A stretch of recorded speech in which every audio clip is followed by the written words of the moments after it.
మహాభారత యుద్ధంలో ప్రతి ఒక్క రాజు కౌరవుల వైపు గాని పాండవుల వైపు గాని ఉండాలి.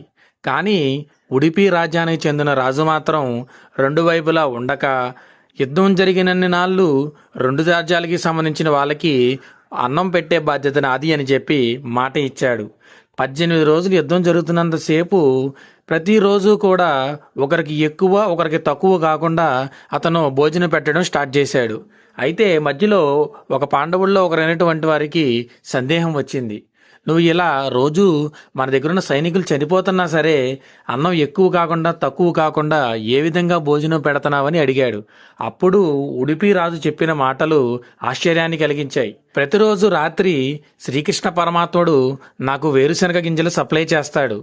మనం ఇచ్చిన గింజలలో ఎన్నైతే శ్రీకృష్ణ పరమాత్ముడు తినేస్తాడో అంతకి 100 మంది సైనికులు చనిపోతారని నేను అంచనా వేసుకుని అంత మాత్రమే భోజనం తయారు చేసేవాడిని.